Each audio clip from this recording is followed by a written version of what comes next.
Hello दोस्तों, 26 नवंबर से KK silk mills का आईपीओ ओपन होने जा रहा है। आज इस वीडियो में इस आईपीओ का फंडामेंटल और फाइनेंशियल एनालिसिस करेंगे। सबसे पहले हम इस आईपीओ का टाइमलाइन देख लेते हैं। यह आईपीओ 26 नवंबर को ओपन होगा, 28 नवंबर को क्लोज हो जाएगा। इसके शेयर हमारे डीमेट अकाउंट में 1 दिसंबर को अलॉट हो जाएंगे। ये कंपनी 3 दिसंबर 2025 को शेयर मार्केट में लिस्ट करेगी। इसके ग्रे मार्केट प्रीमियम की बात करें तो 23 नवंबर को कोई भी ग्रे मार्केट प्रीमियम में डिमांड नज़र नहीं आ रहा है। यदि कोई भी ग्रे मार्केट प्रीमियम में चेंजेस आएंगे तो मैं अपने टेलीग्राम चैनल पे अपडेट कर दूंगा।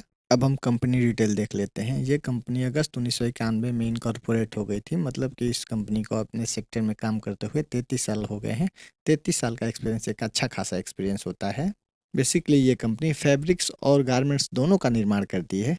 इनके प्रोडक्ट्स की बात करें तो किड्स वेयर, मेंस वेयर और वोमेंस वेयर सारे प्रकार के वेराइटीज़ हैं।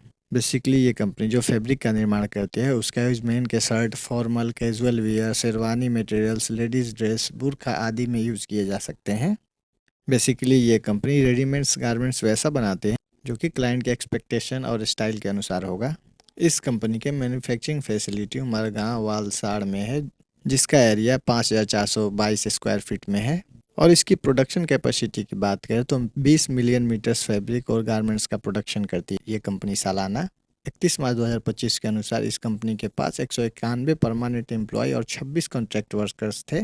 कस्टमर वाइज रेवेन्यू की बात करें तो इस कंपनी का फाइनेंशियल ईयर 2025 में टॉप 5 कस्टमर से 63.58% रेवेन्यू आया है और टॉप 10 कस्टमर से 67.2% रेवेन्यू आया है। स्टेट वाइज रेवेन्यू की बात करें तो इस कंपनी का गुजरात से 54.34% फाइनेंशियल ईयर 2025 में रेवेन्यू जनरेट हुआ है। महाराष्ट्र से 34.38%, वेस्ट बंगाल से 1%, हरियाणा से 3.09%, कर्नाटका से 1.93%। प्रोडक्ट वाइज रेवेन्यू की बात करें तो इस कंपनी का फाइनेंशियल ईयर 2024-25 में फैब्रिक के सेल से 85.45%, गारमेंट्स के सेल से 8.58%, सर्विस चार्ज से 5.81% और एक्सपोर्ट से 0.06% रेवेन्यू जनरेट हुआ है। एक्सपोर्ट की बात करें तो इस कंपनी ने फाइनेंशियल ईयर 2024-25 में हांगकांग को 13 लाख का माल सप्लाई किया है।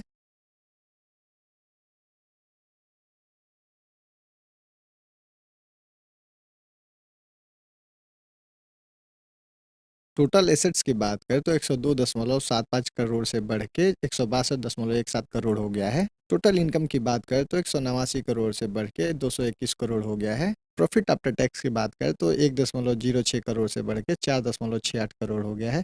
इबिडा की बात करें तो 8.3 करोड़ से बढ़ के 13.99 करोड़ हो गया है। नेटवर्थ की बात करें तो 32.81 करोड़ से बढ़ के 41.24 करोड़ हो गया है। यदि इस कंपनी के रिजर्व की बात करें तो फाइनेंशियल ईयर 2023 में 25.34 करोड़ का था, जो अभी 30 जून 2025 तक बढ़ के 26.30 करोड़ हो गया है। यदि हम बोरोइंग की बात करें तो 48 करोड़ से बढ़ के 63.56 करोड़ हो गया है। इस कंपनी का पिछले फाइनेंशियल ईयर से 2024-25 के फाइनेंशियल ईयर में 16% का रेवेन्यू में ग्रोथ हुआ है और प्रॉफिट आफ्टर टैक्स में 107% का जंप हुआ है। इस कंपनी का मार्केट कैपिटलाइजेशन 85.27 करोड़ का होगा। रिटर्न ऑन कैपिटल का बात करें तो 11.79% का है। आरओसी 12.44% का है। डेब्ट टू इक्विटी की बात करें तो 1.49 का है। डेब्ट टू इक्विटी इस कंपनी का थोड़ा ज़्यादा नज़र आ रहा है। रिटर्न ऑन नेटवर्थ इस कंपनी का 11.79% का है। प्रॉफिट मार्जिन 2.11% का है। इबिडा मार्जिन 6.34% का है। प्राइस टू बुक वैल्यू की बात करें तो 1.43 का है। अर्निंग पर शेयर पोस्ट आईपीओ इस कंपनी का 2.70 रुपए का हो जाएगा। Price to earning post IPO इस कंपनी का 14.08 का हो जाएगा। अब इस कंपनी को इसके पीयर से कंपेयर करके देखते हैं कि कहाँ स्टैंड कर रही है। इसके पीयर्स में बांसवाड़ा सिंटेक्स, संगम इंडिया, सियाराम सिल्क मिल्स हैं। अर्निंग पर शेयर वाइज देखें तो ये कंपनी अपने पीयर्स में सबसे नीचे स्टैंड कर रही है। नए पर शेयर वाइज भी देखें तो ये कंपनी अपने पीयर्स में सबसे लोएस्ट पे नजर आ रही है। प्राइस टू अर्निंग वाइज देखें तो ये कंपनी अपने पीयर्स में सबसे कम प्राइस पे ऑफर कर रही है, जो कि एक पॉजिटिव चीज़ कह सकते हैं। रिटर्न ऑन नेटवर्थ वाइज भी ये कंपनी अपने पीयर्स में सेकंड पोजीशन पे स्टैंड करे, जो कि एक पॉजिटिव चीज़ है। Price to book value wise भी ये कंपनी अपने पीयर्स में ठीक ठाक नजर आ रही है। अब हम केके सिल्क मिल्स का आईपीओ डिटेल्स देख लेते हैं। फेस वैल्यू इस कंपनी का 10 रुपये पर शेयर का होगा। इशू प्राइस बैंड 36 से लेकर 38 रुपये पर शेयर का होगा। लॉट साइज 3000 शेयर का होगा। सेल टाइप की बात करें तो सारे के सारे फ्रेश इशू हैं, जो कि एक पॉजिटिव चीज़ है।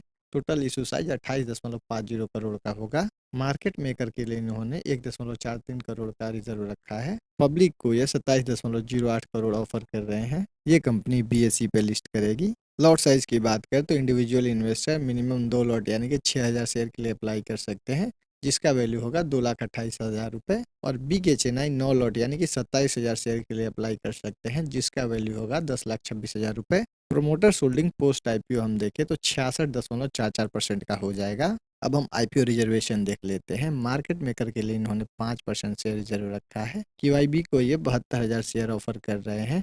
NII के लिए इन्होंने 14.28% शेयर रिजर्व रखा है और रिटेलर को ये 79.76% शेयर ऑफर कर रहे हैं।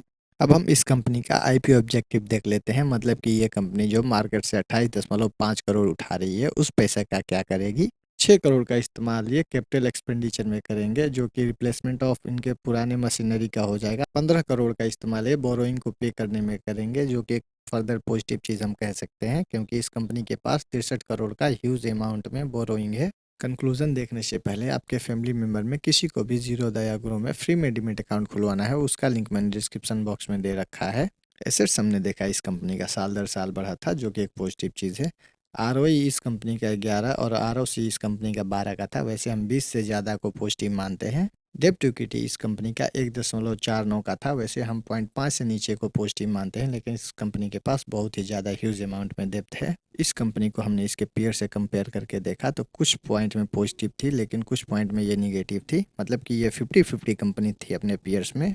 ग्रे मार्केट प्रीमियम में भी देखा इस कंपनी का भी कोई भी डिमांड नज़र नहीं आ रहा था। ये कंपनी हमें ज़्यादा अट्रैक्टिव फाइनेंशियली नहीं आई, लेकिन आपको अप्लाई करने का डिसीजन अपना रिस्क एनालिसिस करके करना है। इस वीडियो में कोई भी बाई और सेल का रिकमेंडेशन नहीं था। यदि आपको ये वीडियो अच्छा लगा तो प्लीज़ लाइक और सब्सक्राइब कर दें, ताकि हमारा मोटिवेशन बना रहे, हम आपके लिए फर्दर वीडियो बनाएं। Thank you.